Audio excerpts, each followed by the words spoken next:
Bismillahirrahmanirrahim. Assalamualaikum warahmatullahi wabarakatuh. Waalaikumsalam warahmatullahi wabarakatuh. Asyhadu an la ilaha illallah wa asyhadu anna Muhammadan abduhu wa rasuluh. Alhamdulillahirabbil alamin wassalatu wassalamu ala asrofil anbiya'i wal mursalin sayyidina wa maulana Muhammadin wa ala alihi wa sahbihi ajmain. Amma ba'du. Yang terhormat Ibu Yani Rohaini, SPDI MPD. Sebagai pemateri pada bincang santai kita di bulan Ramadan ini, beliau adalah dosen Fakultas Agama Islam dari kampus kita, yaitu Universitas Islam Nusantara. Yang saya hormati, saya banggakan, ini mahasiswa pasca sarjana, ada yang sedang dalam proses penyusunan tesis, ada Pak Dede ZM. Sehat Pak Dede? Alhamdulillah, dokter. Alhamdulillah. Sehat. Ada juga Ibu Neneng Nurul Khairani. Sehat Bu Neneng? Alhamdulillah. Bu Neneng ini masih aktif dalam proses perkuliahan ya, semester 2. Alhamdulillah. Semoga dalam bincang santai kita kali ini kita bisa menambah wawasan yang berkah dan bermanfaat. Amin. Mari kita sapa dahulu Ibu pemateri kita. Sehat Ibu Yani Rohaini? Ya, Bu Yani Rohayani, Masya Allah. Ini karena di bawah ada Khairani ini ya. Sehat Bu Yani? Baik, Assalamualaikum warahmatullahi wabarakatuh. Alhamdulillah Ibu, saya sehat walafiat. Semoga Ibu juga sama dalam keadaan sehat walafiat dan semuanya sehat walafiat. Alhamdulillah. Pada hari ini kita akan bincang santai dengan Ibu Yani, temanya sangat menarik sekali, begitu ya. Sehingga ketika tadi jadwalnya adalah pagi, kemudian saya minta digeser di waktu yang memang beliau bisa. Saya tidak ingin melepaskan tema ini, Bu Yani, begitu ya. Karena temanya sangat menarik dan ini penting untuk kita pelajari bersama, diskusikan bersama. Yaitu fungsi religious consciousness dalam pendidikan mental. Sebagaimana kita ketahui bahwa pendidikan mental ini kan berkenaan dengan batin seseorang, begitu ya, kondisi jiwa seseorang, batin seseorang, dan watak manusia, tidak berhubungan dengan fisik, begitu. Jadi mental itu berhubungan atau berkenaan dengan batin atau kondisi jiwa dan watak seseorang. Ketika disandingkan dengan kata pendidikan, tentu ini menjadi satu hal yang sangat menarik. Bagaimana proses secara sadar kita mengembangkan potensi jiwa, batin, watak seseorang, sehingga dapat berkembang secara maksimal menjadi manusia yang akan memiliki kesadaran, begitu ya, kesadaran batin yang tinggi, watak yang baik, sehingga pada saat berinteraksi dengan tidak hanya dengan Sang Maha Pencipta, begitu ya, secara real ketika berhadapan dengan sesama manusia akan menunjukkan watak yang baik, yang santun, begitu ya, kemudian yang ramah, apalagi ketika dikaitkan dengan kata religi, begitu ya, agama, maka tentu kita berharap bahwa para peserta didik, anak-anak, mahasiswa, kita, manusia yang berlabel agama Islam akan mampu menunjukkan watak yang islami, yang rahmatan lil alamin, yang ramah, begitu ya, yang santun, kemudian juga yang memberikan selamat, bukan hanya untuk diri kita sendiri, namun juga selamat kepada orang lain. Bu Yani dalam tesisnya pernah mencantumkan kata soleh, bukan hanya soleh individual, namun juga soleh sosialnya. Ini menarik sekali. Oleh karena itu dalam bincang santai kali ini Bu Yani punya waktu 15 sampai setengah jam ya. Atau mungkin bisa lebih banyak bincang-bincangnya, intinya seperti apa sih konsep yang dipahami oleh Bu Yani yang ingin disampaikan, dibagikan kepada rekan-rekan hari ini, sehingga nanti rekan-rekan memiliki pemahaman yang komprehensif, begitu ya, baik dari Bu Yani ataupun saling berbagi nanti pada saat kita bincang-bincang. Dipersilahkan Bu Yani. Baik, terima kasih. Terima kasih banyak. Assalamualaikum warahmatullahi wabarakatuh. Waalaikumsalam. Waalaikumsalam warahmatullahi wabarakatuh. Alhamdulillah, alhamdulillahilladzi 'allama bil qalam, 'allamal insana ma lam ya'lam. Wassalatu wassalamu ala sayyidil arabi wal ajam wa ala alihi wa sahbihi nujumi zulan amma ba'd. Puji syukur kehadirat Allah Subhanahu wa taala yang telah memberikan pada kita kesempatan untuk hadir, dan salawat serta salam semoga tetap tercurah untuk junjungan kita semuanya, Nabi Muhammad sallallahu alaihi wasallam. Yang terhormat Ibu Dr. Helmawati MPDI, terima kasih banyak Ibu atas waktu yang diberikan kesempatan kepada saya untuk sharing, atau mungkin ya saya ini memberikan dedikasi, apresiasi terhadap program-program Ibu yang telah dijalankan udah kurang lebih beberapa tahun ini, yang mana saya sangat tertarik dan saya sangat bersedia ketika ditanya untuk menjadi pemateri untuk Ibu khusus.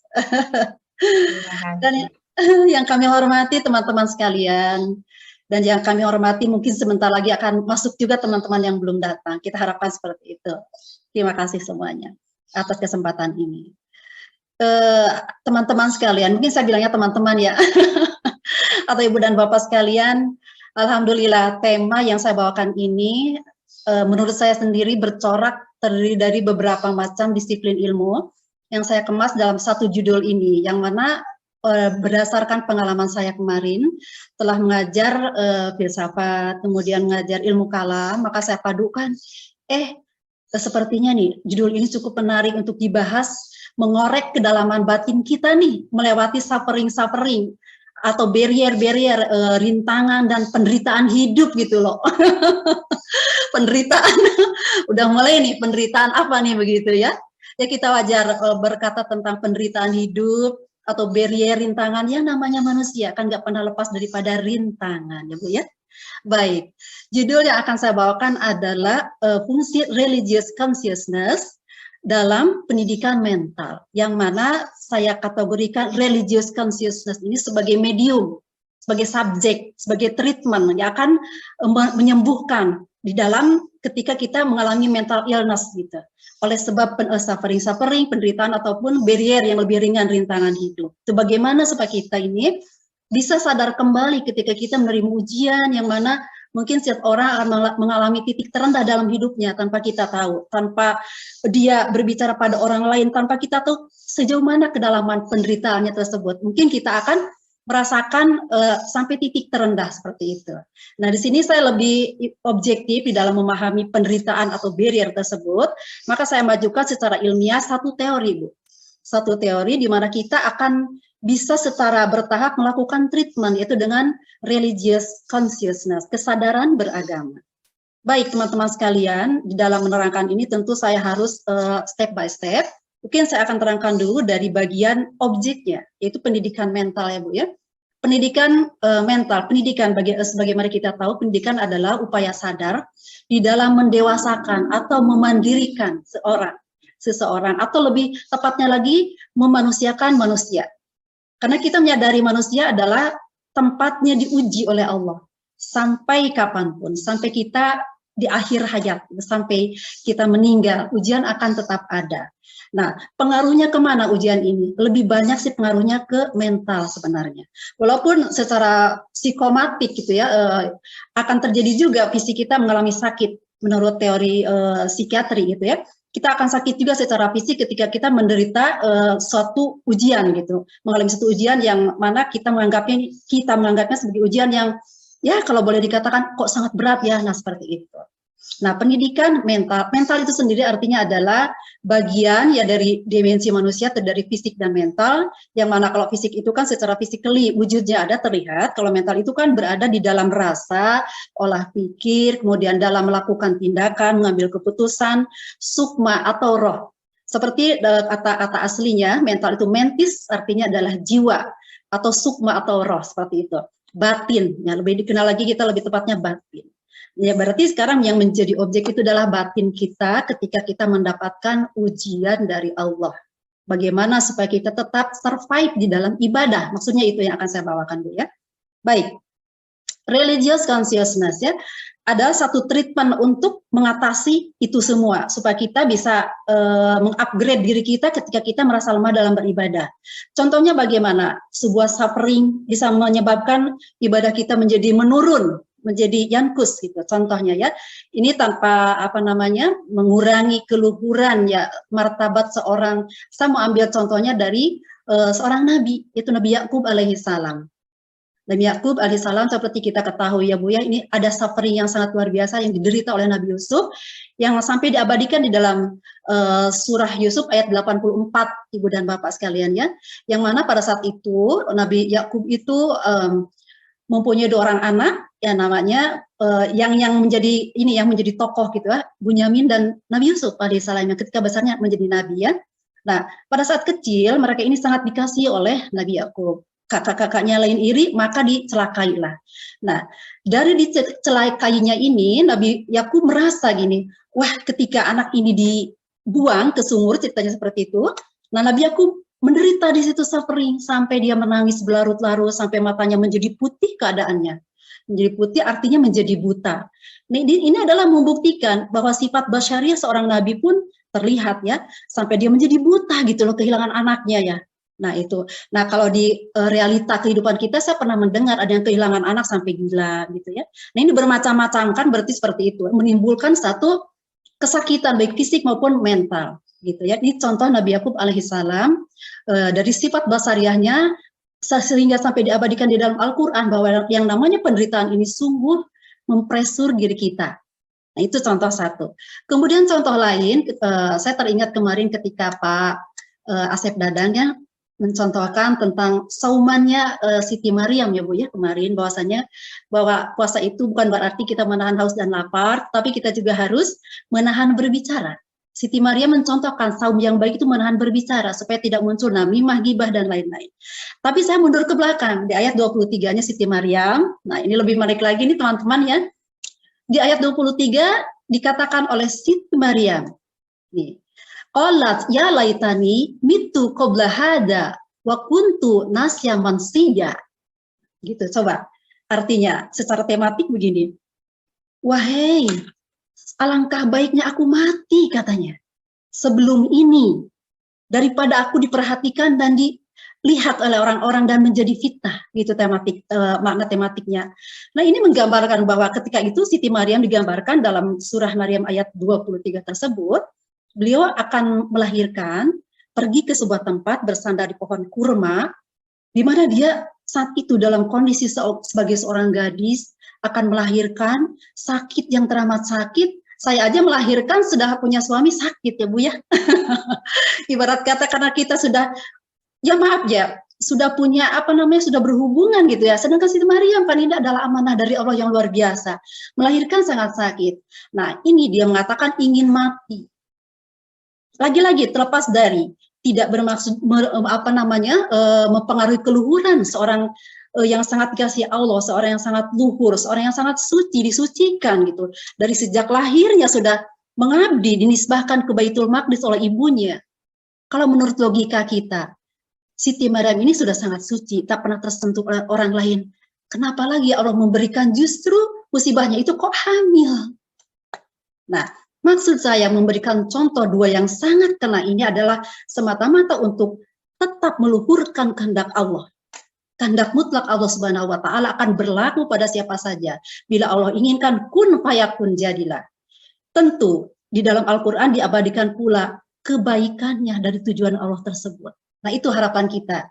Berarti kan buat kita tidak ada masalah ketika kita mendapatkan ujian, suffering yang sangat berat kan? Karena di ujung akan menemui satu kemuliaan, satu kebaikan. Contoh lain dari sisi kemanusiaan biasa, kita sebagai manusia biasa sekarang kita sebagai pendidik atau mungkin juga sebagai seorang penceramah nih misalnya, sama ya, penceramah menyampaikan kebaikan, pendidik sebagai guru menyampaikan kebaikan sama. Pada saatnya pasti akan pernah mengalami ya gitu. Kita sudah berniat baik, ingin mendidik, ingin syiar, malah terjebak dalam kesalahan narasi misalnya. Ya, sering sekali itu para para dai-dai menyampaikan narasi yang agak-agak salah, dihujat. Seorang guru berniat menyampaikan nasihat kepada anak didik diterima tidak sesuai dengan yang kita harapkan. Mereka akhirnya balik menyalahkan kita dan lain sebagainya. Ini adalah barrier-barrier, tantangan-tantangan sebagai orang yang sudah berbuat baik, tapi kok direspon tidak baik. Itu akan terjadi. Ibu Bapak, seumur hidup kita akan terjadi. Dia Allah itu tidak selalu memberikan ujian yang buruk kepada orang yang memang buruk. Kepada yang berniat baik pun akan tetap diuji. Karena apa? Untuk meninggikan derajat. Disitulah letaknya. Kemudian Allah memberikan ujian kepada orang-orang yang memang standarnya sudah melakukan kebaikan. Orang sering mengatakan begini, katanya, seseorang ya diberikan kemuliaan, harta yang banyak, tapi kelihatannya dia jarang ibadah gitu, jarang berdoa gitu.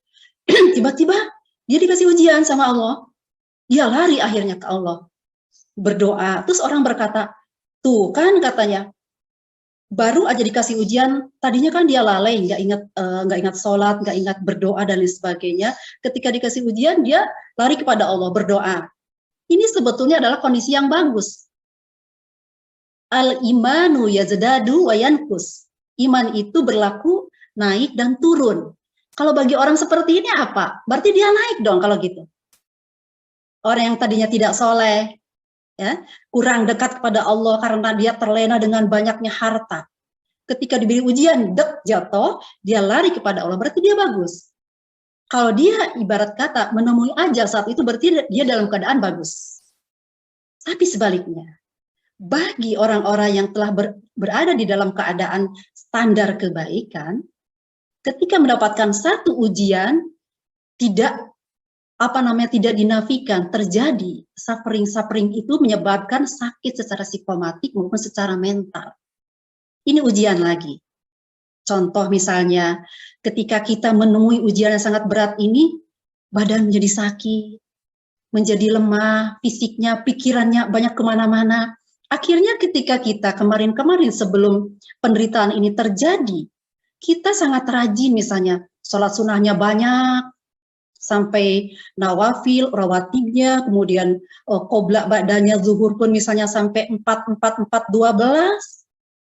saumnya Senin Kamis, bahkan mungkin saum Daud, tetapi ketika diuji oleh Allah, satu suffering yang sangat berat, bisa jadi orang itu akan menurun ibadahnya, kualitas ibadahnya akan menurun, karena fisik dan mentalnya berat. Secara basyariah orang akan begitu. Nah, kesimpulannya, ketika orang menurun seperti apa jadinya? Kalau kita meninggal dalam keadaan seperti itu. Nah, gitu ya Bu ya.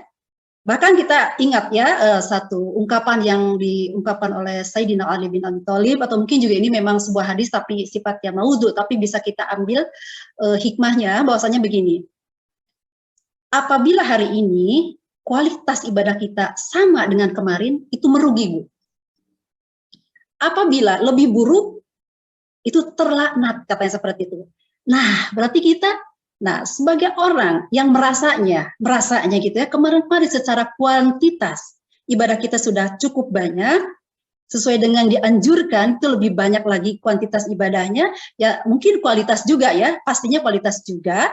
Nah, berhati-hati ketika kita menemui kejatuhan mental karena suffering yang sangat menderita, dan secara secara alamiah seorang itu akan mengalami sakit fisik dan mental, maka akan menurun. Nah, satu pertanyaan, kita ketika menurun secara manusiawi memang wajar, tetapi kalau terlalu lama akan seperti apa? Nah, ini dikhawatirkan akan mengganggu juga secara keseluruhan aktivitas mereka di dalam bersiar kepada yang lain, kan seperti itu. Ini sangat tidak baik, harus dicegah. Satu hal Ibu dan Bapak yang bisa mencegah adalah treatment dengan religious consciousness. Kita sudah sampai kepada keputusannya, harus dengan seperti apa Bu Yani, kita menahan bahwa kita jangan sampai pada titik terendah yang terlalu lah begitu. Misalnya ujiannya, ya misalnya kehilangan orang yang paling dikasihi, kehilangan anak-anak, suami atau istri, itu kan sangat berat Bu ya. Nah ini jangan sampai mereka ini punya keimanan yang sangat anjlok, turun, sehingga menyebabkan jiwanya sakit. Kita kembali kepada religious consciousness. Religious consciousness artinya adalah kondisi, dia tahu, memahami atau sadar kepada penciptanya dan memahami apa yang dilakukan dan tidak boleh dilakukan. Itu intinya, kesadaran beragama. Berarti dia mengerti dan tahu terhadap apa yang harus dilakukan dan apa yang harus ditinggalkan, itu religious consciousness. Sangat menarik ya Bu ya. Nah, di dalam religious consciousness ini membahas 3 tahap. Yang pertama adalah tahap penghayatan, yang kedua tahap internalisasi, ketiga tahap integrasi.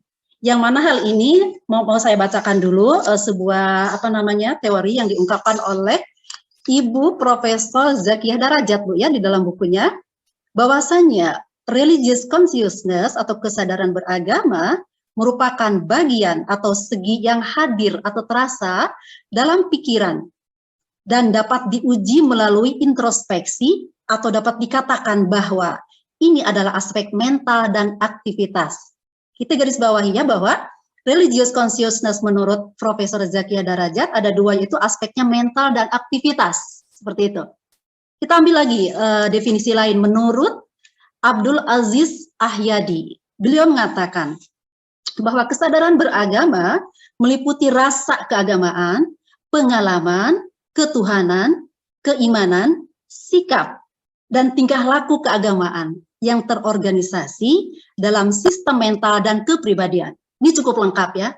Lalu pada akhirnya saya harus menyimpulkan nih, supaya ada kolaborasi antara kedua teori ini, yaitu bahwa kesadaran beragama merupakan dasar kesiapan seseorang mengadakan tanggapan, reaksi, pengolahan, dan penyesuaian diri terhadap rangsangan yang datang dari luar. Tadi rangsangannya adalah suffering, penderitaan Bapak Ibu ya, dan barrier, rintangan-rintangan hidup, itu tantangannya. Bagaimana sikap kita? Nah, kesadaran akan norma agama berarti secara individu menghayati, menginternalisasi, dan mengintegrasikan norma tersebut ke dalam diri pribadinya. Jadi ketemu. Ada 3 cara treatment di dalam menyembuhkan ya.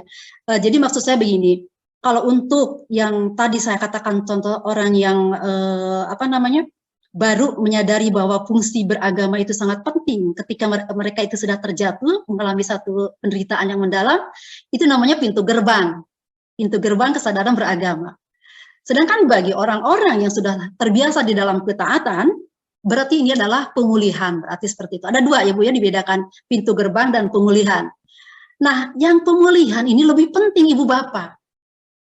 Ibu Bapak bisa bayangkan, sudah menjadi orang yang taat ya, sudah kuat-kuat loh gitu badannya, secara mental, secara fisik, kuat melakukan melakukan sholat yang banyak, ya, sholat witirnya 11, sholat duhanya 8, lalu ketika sakit menurun, tentunya ini kan hal yang tidak kita inginkan ya Ibu Bapak ya, kita maunya sehat-sehat terus, tapi apa boleh buat. Saya tadi di awal mengatakan, kemahamutlakan kekuasaan Tuhan itu pasti terjadi.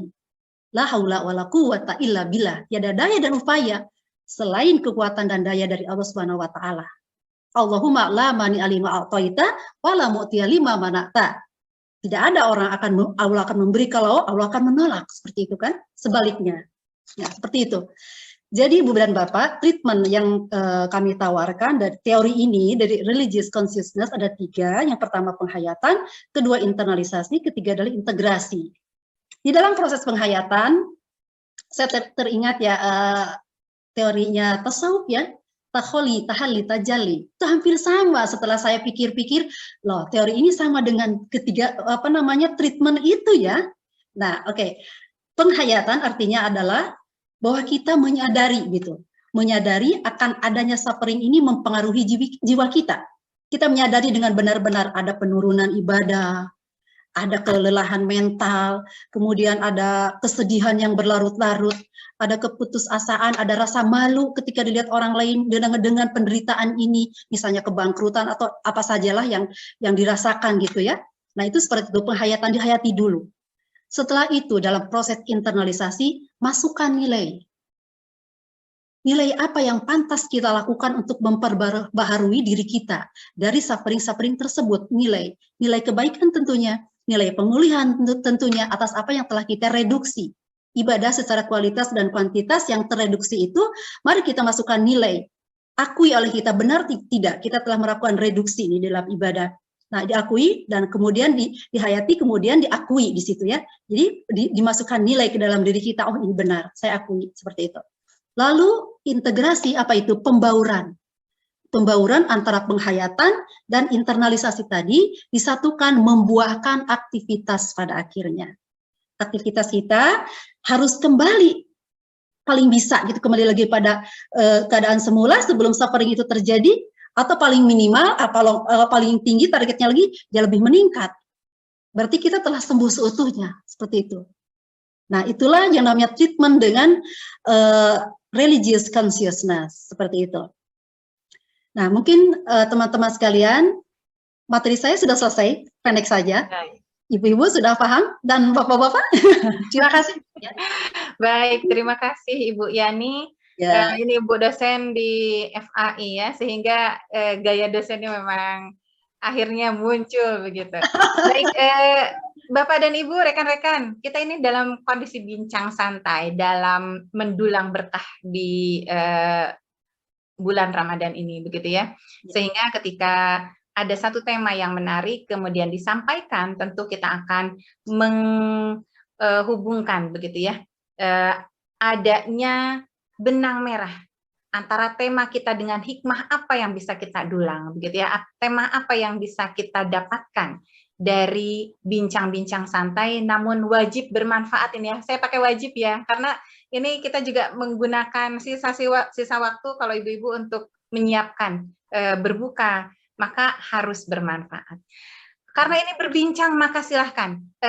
Di awal tadi Pak Dede sudah apa namanya siap untuk memeriahkan bincang santai kita. Pak Dede mungkin ada tanggapan Pak Dede dengan tema kita hari ini. Silakan Pak Dede. Baik, terima kasih Bu Dokter. Sebelumnya saya mengucapkan terima kasih. Begitu bagus materi yang telah disampaikan Ibu Yani ya. Terima kasih Ibu Yani. Sungguh luar biasa. Sama-sama Bapak. Ilmu baru buat ilmu baru buat saya. Iya. Langsung aja Bu ya, kalau mungkin untuk menambahkan saya nggak mungkin Bu ya, cuman saya mengucapkan terima kasih aja. Baik. Mohon sekiranya materinya di-share aja Bu, biar nanti bisa betul sekali. Jadi ilmu untuk di-share ke kita yang ya Pak lainnya Dede gitu ya. ya. Baik. Untuk Pak Dede sampaikan nanti pada saat jadi imam itu ya. Wah, ternyata ada 3 kesadaran beragama ini. Tahapannya luar biasa. Baik, itu saja Pak Dede. Iya Bu. Baik, terima kasih Pak Dede yang sudah mengapresiasi apa yang disampaikan oleh Ibu Yani. Mohon katanya Bu share materinya, begitu ya. Baik, Ibu Neneng, silahkan mungkin ada statement pernyataan yang ingin disampaikan terkait dengan tema kita hari ini, yaitu kesadaran beragama dalam pendidikan mental. Atau mungkin ada yang perlu dikonfirmasikan kepada Ibu Yani tentang hal-hal yang terkait dengan tema tersebut. Silakan Bu Neneng. Ya, terima kasih Bu Dokter. Alhamdulillah kesempatan pada sore hari ini sambil ngabuburit dapat ilmu. Seperti udah masak Ibu ya. Alhamdulillah, tinggal ngangetin. Iya, alhamdulillah ilmu baru bagi saya dan saya juga seorang guru sekolah dasar. Mungkin bisa mengambil ilmu dari Ibu tahap-tahapan yang tadi dari teori religious consciousness. Kebetulan saya sedikit sharing, sedikit Ibu sedikit curhat juga. Saya dari bulan Desember murid saya itu ada yang jatuh sakit. Sakitnya itu dari seluruh badan yang membuat mentalnya kena Bu karena sakitnya sampai sekarang. Nah, secara fisik berubah total Bu, dari wajah sampai telinga sampai mohon maaf sampai dubur. Nah, anaknya yang tadinya ceria waktu bulan Desember belajar dengan saya sekarang jadi malu. Sekarang saya belajarnya sistemnya kunjungan home visit selama seminggu 2 kali karena dia tidak berani berada di dalam kelas sampai sekarang.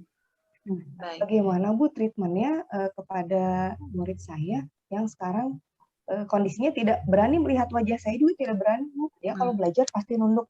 Saya selalu bilang sini tatap mata ibu tidak apa-apa. Tapi Gilang sepertinya merasa ada gitu. Mungkin ada tips dari Ibu gitu, bagaimana saya bisa menerapkan teori ini kepada teknik mengajar saya. Terima kasih, hatur nuhun Bu Dokter, hatur nuhun Ibu Yani. Iya. Terima kasih Bu Neneng. Silahkan mungkin Bu Yani untuk dikomentari. Aduh, luar biasa, subhanallah ya, masih kecil ya. Sampai menimbulkan sakitnya fisik ya. Sakit. Ya, dalam religious consciousness sendiri dibagi beberapa macam tahapan atau apa namanya cara treatment kepada berbagai macam.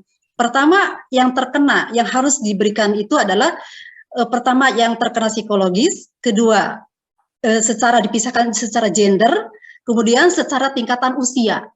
Nah, berarti kalau anak ini masih kecil, treatmentnya memang ini lebih kepada fisik ya sakitnya ya sebenarnya Bu ya. Nah, kalau menurut saya sendiri sebenarnya sakit fisik itu mungkin kenapa dia sampai tidak mau bertemu gurunya, itu memang sakit yang luar biasa Bu. Kondisi anak ini memang tidak perlu saat ini dipaksakan untuk belajar dulu sebenarnya. Jadi yang lebih memberikan keleluasaan itu kita. Kita misalnya sebagai seorang guru, dia belum misalnya mengerjakan tugas-tugasnya, nah di-keep dulu saja kalau menurut saya seperti itu. Karena ini lebih bahaya ketika dia sedang menderita secara physically, lalu ditambah lagi beban pikiran. Makanya dia tidak mau melihat ibu juga mungkin respon dari dalam batinnya menolak. Karena dia sangat sakit dari dalam, fisiknya seperti itu. Jadi kalau menurut saya untuk sementara, kita tidak perlu dulu ibarat kata berkunjung juga tidak usah terlalu sering, seperlunya saja, dan tanyakan dulu ketika misalnya ibu neneng mau berkunjung lagi ke anak tersebut, tanyain dulu sama mamanya, misalnya ada ibu guru mau datang boleh enggak gitu. Kalau misalnya anaknya enggak mau, nah ini jangan dipaksakan Bu ya. Karena begini, kalau unsur memori itu lebih kena untuk perkembangan mental dia berikutnya ke depan. Misalnya ketika dia merasakan ada pressure, misalnya aku harus belajar, padahal kita sih nggak mau pressure ya Bu ya, untuk menengok dan sebagainya. Tapi mungkin kalau sementara ini kita melihat gelagat anak itu tidak mau didatangi guru, tapi bukan karena gurunya yang datang, mungkin karena bebannya ya. Duh aku belum ngerjain ini takut Bu sepertinya. Udah mah dia tuh dalam keadaan sakit, nah itulah yang perlu kita perhatikan, berarti untuk sementara ini, jangan dulu memberikan yang lain-lain gitu, diringankan dulu seperti itu. Ya. Baik. Terima kasih. Ini memang akan ada relasi dengan psikologi begitu ya. Jadi memang harus dikenali dulu, dipelajari dulu kondisi psikologi anaknya seperti apa. Baik, mungkin ada yang ingin disampaikan oleh Bu Sri Winanto. Bu Sri, terkait tema kita, Bu Sri, ini menarik sekali sebetulnya ya, fungsi religious consciousness dalam pendidikan mental. Ya. Mohon izinnya sedikit ya Bu Dokter. Ya. Silakan. Ya, kebetulan memang saya mungkin terlambat masuk. Tadi biasa kan kalau ibu-ibu sama anak kecil yang ngurusin anak kecil dulu. Iya Bu. Kebetulan begini Bu Dokter, saya kan sempat ikut terapi langit. Ada seperti grup ya, grup namanya terapi langit. Jadi di saat ada anak, mungkin anak itu memiliki seperti autis atau mungkin sindrom-sindrom tertentu, mereka itu jadi malah mengasumsikan, oh sepertinya anak ini terkena gangguan makhluk yang mungkin di luar kasat mata kita, seperti gangguan jin atau apa. Bahkan mereka itu seperti memberikan terapi seperti apakah ruqyahnya ataukah melalui madunya, kayak seperti madu bidara untuk anak-anak ataupun yang lain. Nah kalau seperti itu kaitannya bagaimana tuh Bu Dokter? Siapa tahu mungkin ada masukan dari Bu Dokter yang ya kedepannya yang lebih positif. Iya. Bagaimana ini Bu Yani? Apakah cukup hanya dengan diruqyah minum madu? Apakah memang perlu juga diteliti secara ilmiah ya, secara ilmu kedokteran dan yang lainnya? Silakan. Ya, jadi begini ya Bu ya. Kalau menurut saya untuk menghadapi siapapun yang sakit, kalau saya berprinsipnya ya, usahakan dulu dengan keluarga kita. Dan ruqyah dulu. Karena memahaminya apa Bu ya, mohon maaf sekali dalam kondisi seperti ini, misalnya kejadiannya sekarang, faktor biaya juga untuk ke dokter ya Bu ya. Nah, jadi usahakan dulu Ibu ya dalam sehari, 2 hari, 3 hari kita upayakan dulu dengan ruqyah ya Bu ya, dengan ruqyah dulu. Setelah tidak mengalami perkembangan yang cukup signifikan, kita berpikir untuk melangkah lebih lanjut ke dokter seperti itu. Baik. Menurut saya seperti itu, alamiah saja kalau menurut saya begitu ya. Betul sekali. Baik, di sini ada yang bergabung kembali, ada Bapak Abdul Rozak, ada ini Bapak atau Ibu ya, Bapak mungkin ya, Bapak Nana Sudrajat. hanya saja tidak on kamera sehingga kita tidak begitu jelas begitu ya. Mangga Pak Abdul Razak, kira-kira dalam bincang-bincang kita hari ini selain sebagai media silaturahim juga kita sama-sama mendulang berkah begitu ya, menambah wawasan gitu. Silahkan Pak Abdul Razak, ada yang ingin disampaikan terkait dengan tema kita hari ini? Baik, terima kasih Bu Dokter. Mohon maaf tadi terlambat, baru datang, baru sampai rumah ini. Ini tapi, sibuk Bu Yani dan rekan-rekan yang lain karena beliau adalah Bapak Kepala SMK ya, sehingga tentu kesibukannya luar biasa. Iya, baik, tema sangat menarik sekali, tetapi ada hal yang memang perlu saya pertanyakan, terutama kepada narasumber Ibu Yani, terkait bahwa kita sebagai manusia biasa tentunya akan mengalami sebuah titik di mana kejenuhan akan muncul, begitu ya, termasuk anak didik kita pada saat berada di sekolah.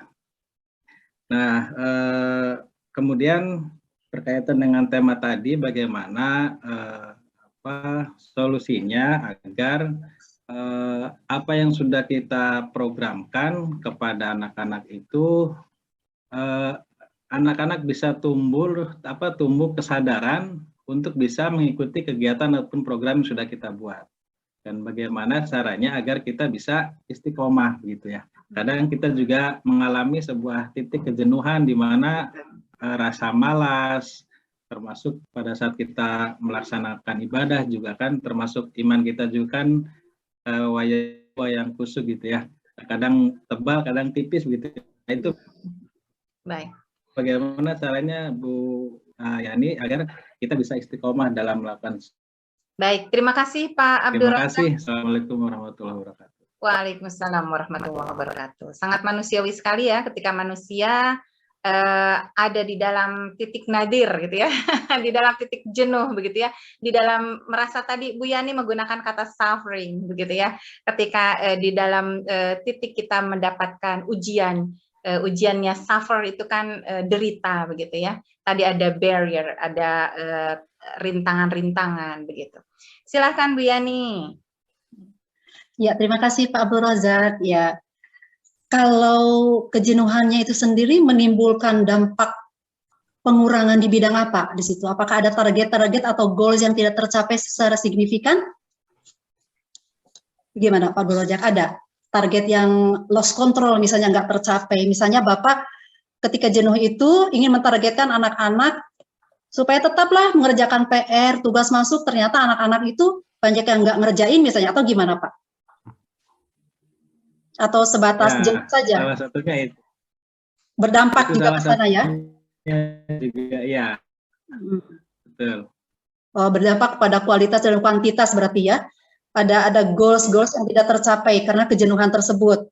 Itu kejenuhan kita sebagai guru dan juga sebagai anak-anak ya Pak ya, seperti itu? Ya. Ya, saya kira kalau untuk mengupgrade-nya semangat kita dari kejenuhan, ya secara pelan-pelan saja, karena yang namanya kejenuhan itu kan manusiawi apa ya, akan terjadi, nggak bisa di stop gitu aja gitu loh. Kalau kita lagi lemah, harus gimana? Nggak bisa juga. Karena kan menurut teorinya psikologi juga ketika seseorang ingin nangis, ingin menjerit-jerit, mengatakan sesuatu, kata seorang psikolog, nangislah. Gitu, nangislah. Kalau mau teriak-teriaklah. Itu sebagai detox ya Pak ya. Nah Bapak pun ketika jenuhlah Pak. Nikmati saja kejenuhan itu untuk sementara waktu, tapinya kita punya target. Misalnya begini, kita akan menghadapi misalnya ujian akhir semester, anak-anak kelihatan nampak kejenuhan, gurunya juga jadi jenuh. Semester ini udah deket, ya kita punya strategi dong yang berbeda dengan ketika kita berada di hari-hari biasa. Nah yang pasti yang namanya kejenuhan itu pasti datang dan nikmati saja. Puaskan saja ketika kita jenuh, malas ya malas saja lah gitu. Tetapi ya dalam tanda kutip kita pun harus punya target dong ya, untuk tetap berada di jalannya. Ya dalam artian ya pertama saya membela jiwa kita yang sedang jenuh, harus didetoks itu kata orang psikolog, harus dibuang tuh toksik-toksiknya gitu loh. Dibuang dengan cara gimana? Ya nikmati aja lah sementara. Seperti itu menurut saya. Mungkin teman-teman atau Ibu Dokter bisa menambahkan. Silakan. Baik, terima kasih Bapak dan Ibu, karena ini kita bincang-bincang santai, tentu kita akan melihat dari beragam perspektif begitu ya. Oleh karena itu saya sangat tertarik sekali. Bu Yani melihatnya dari perspektif yang mana ini? Tentu akan berbeda dengan saya, dengan Bapak Ibu yang lainnya. Jadi ketika kita berbicara tentang religious consciousness gitu ya, kesadaran beragama, saya melihat bahwa adanya aktivitas mental, Bapak Ibu. Aktivitas mental ini tentu terkait dengan cara berpikir, proses berpikir seseorang. Nah, di dalam ilmu NLP, Bapak dan Ibu, ilmu Neuro Linguistic Science, gitu ya, programming, di situ ada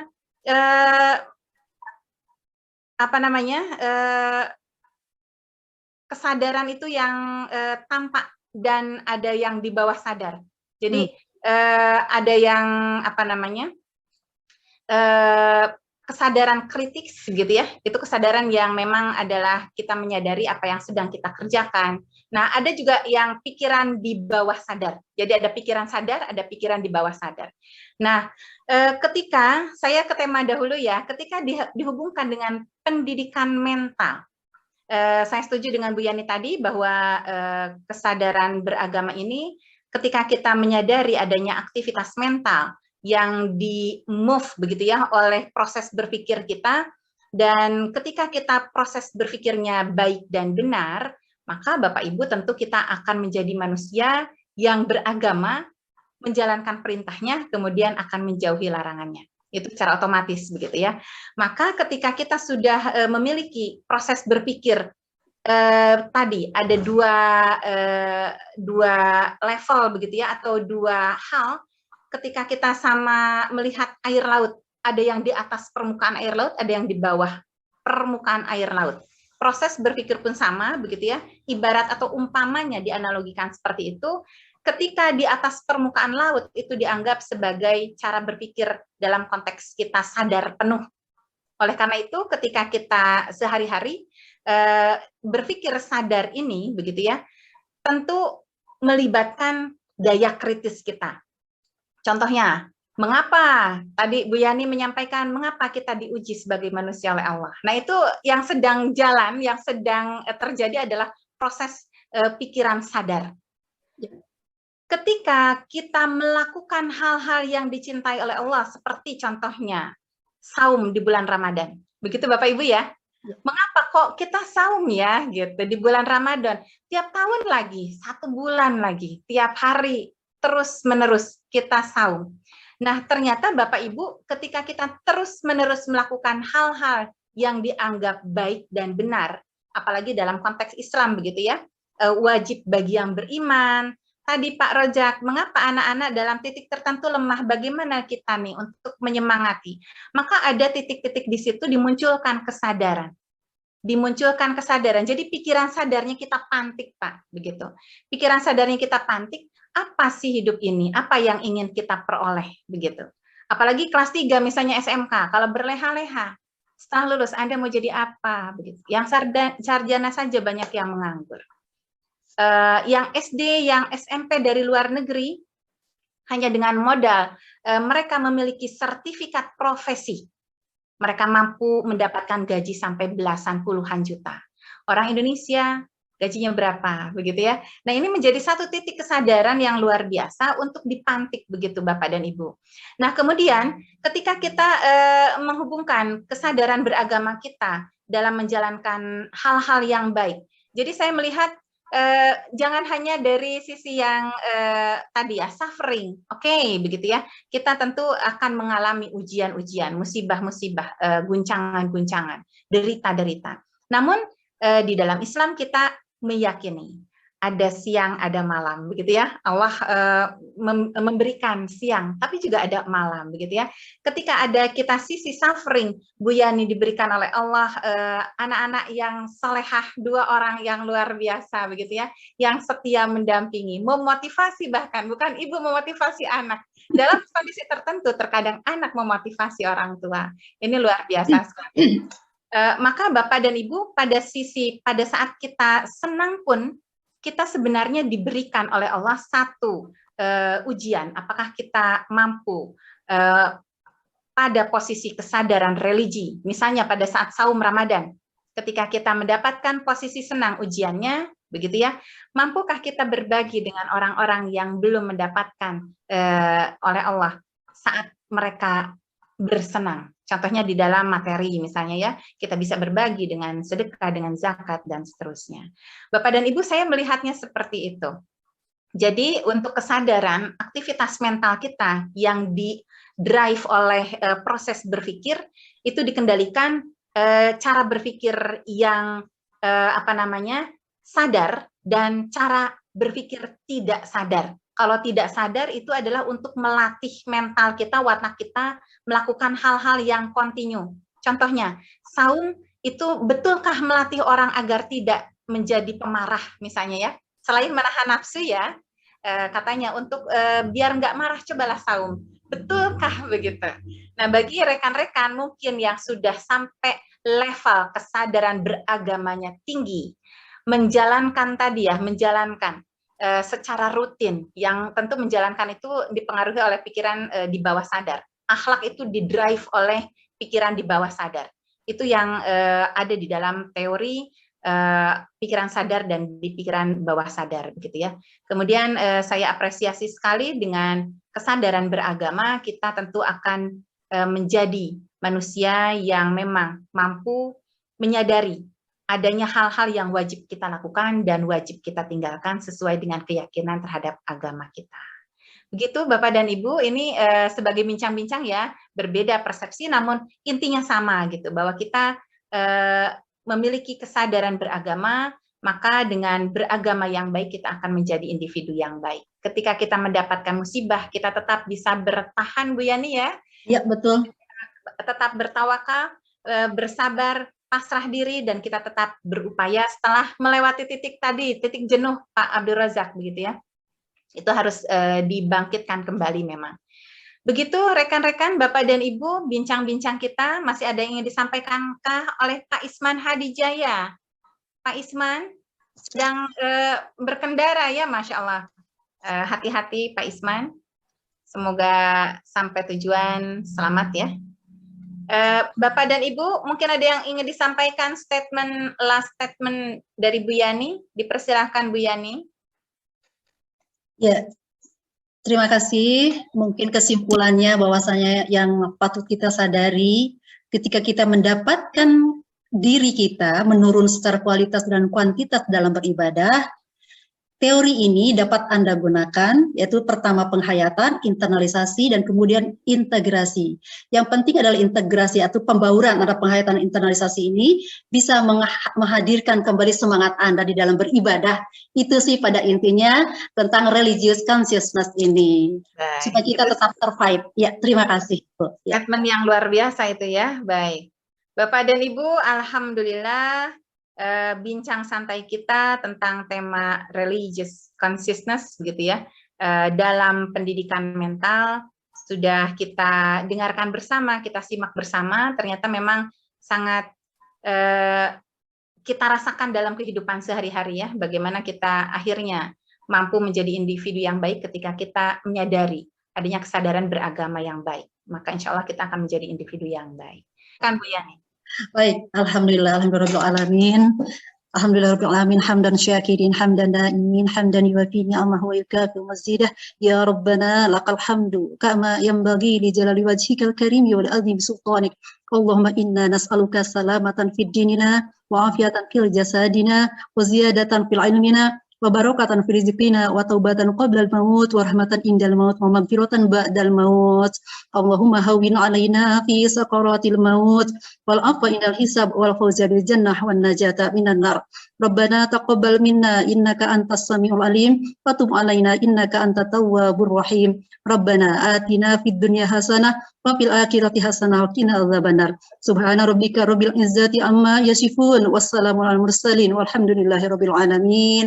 Amin ya rabbal alamin. Assalamualaikum warahmatullahi wabarakatuh. Waalaikumsalam warahmatullahi wabarakatuh. Bapak dan Ibu, kita akhiri dengan sebuah pantun ya. Saum Ramadan berbuka dengan kurma, tak lupa melaksanakan salat tarawih bersama. Semoga berkah berlimpah pada bincang santai kerjasama kita antara IEC dan Komnastik Jabar. Terima kasih dan sampai jumpa. Aku mohon Wilujeng menyiapkan berbuka, begitu ya, untuk ibu-ibu, untuk bapak-bapak membantu menyiapkan berbuka. Assalamualaikum warahmatullahi wabarakatuh. Waalaikumsalam. Waalaikumsalam warahmatullahi wabarakatuh. Terima kasih, Bu Dokter. Ya.